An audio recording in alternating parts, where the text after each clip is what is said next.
SSLC PUC ಉತ್ತೀರ್ಣ ಅಂಕ ಬದಲಾವಣೆ -33% ಅಂಕ ಪಡೆದ್ರೆ ಪಾಸ್. ಈ ವರ್ಷದಿಂದಲೇ ಹೊಸ ಅಂಕ ನೀತಿ ಜಾರಿಯಾಗಲಿಕ್ಕಿದೆ. ಆಂತರಿಕ ಹಾಗೂ ಬಾಹ್ಯ ಅಂಕ ಸೇರಿ -33% ಬಂದ್ರೆ ಪಾಸ್. ಎಸ್ಎಸ್ಎಲ್ಸಿ ಪಿಯುಸಿ ಉತ್ತೀರ್ಣ ಅಂಕ ಬದಲಾವಣೆಯನ್ನ ತರಲಾಗಿದೆ. -33% ಅಂಕ ಪಡೆದ್ರೆ ಪಾಸ್.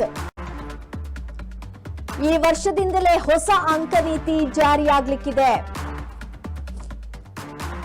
ಆಂತರಿಕ ಹಾಗೂ ಬಾಹ್ಯ ಅಂಕ ಸೇರಿ -33% ಬಂದ್ರೆ ಪಾಸ್ ಆಗುತ್ತೆ. ಎಸ್ಎಸ್ಎಲ್ಸಿ ಉತ್ತಮ ಫಲಿತಾಂಶಕ್ಕಾಗಿ ಕೆಲ ಬದಲಾವಣೆಯನ್ನ ತರಲಾಗಿದೆ.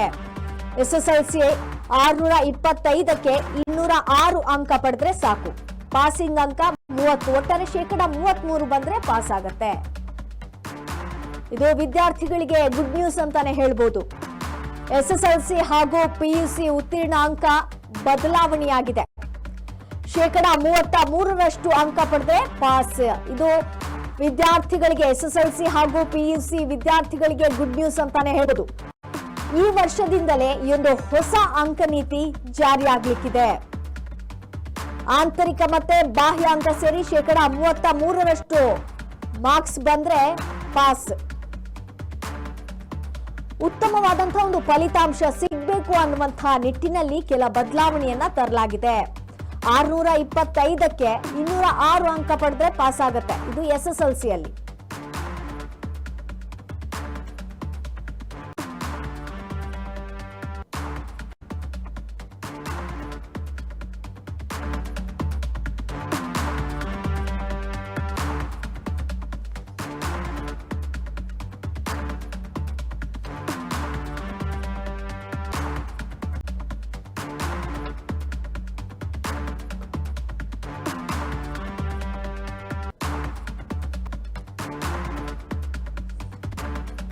ಎಸ್ಎಸ್ಎಲ್ಸಿ ಹಾಗೂ ಪಿಯುಸಿ ವಿದ್ಯಾರ್ಥಿಗಳಿಗೆ ಗುಡ್ ನ್ಯೂಸ್ ಅಂತಾನೆ ಹೇಳ್ಬೋದು.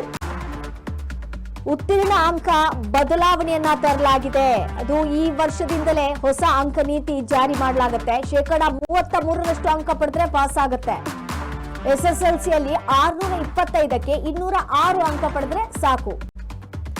ಪಾಸಿಂಗ್ ಅಂಕ 30, ಒಟ್ಟಾರೆಯಾಗಿ -33 ಬಂದ್ರೆ ಪಾಸ್ ಆಗುತ್ತೆ.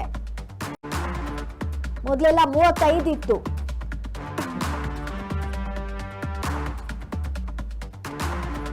ಒಂದು ಒಳ್ಳೆಯ ಒಂದು ಫಲಿತಾಂಶ ಬರಬೇಕು ಅನ್ನುವಂತಹ ನಿಟ್ಟಿನಲ್ಲಿ ಕೆಲ ಒಂದು ಬದಲಾವಣೆಯನ್ನ ಮಾಡಲಾಗಿದೆ. ಈ ವರ್ಷದಿಂದಲೇ ಒಂದು ಹೊಸ ಅಂಕ ನೀತಿಯನ್ನ ಜಾರಿ ಮಾಡಲಾಗುತ್ತೆ.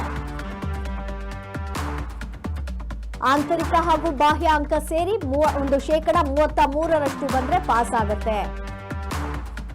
ಎಸ್ಎಸ್ಎಲ್ಸಿ ಹಾಗೂ ಪಿಯುಸಿಯಲ್ಲಿ ಈ ರೀತಿಯಾಗಿರುವಂತಹ ಅಂಕ ಒಂದು ಬದಲಾವಣೆಯನ್ನ ಮಾಡಲಾಗಿದೆ. ಹೊಸ ಅಂಕ ನೀತಿಯನ್ನ ಜಾರಿ ಮಾಡಲಾಗುತ್ತೆ. ಇದು ಈ ವರ್ಷದಿಂದಲೇ ಹೊಸ ಒಂದು ಅಂಕ ನೀತಿ ಜಾರಿಯಾಗಲಿಕ್ಕಿದೆ.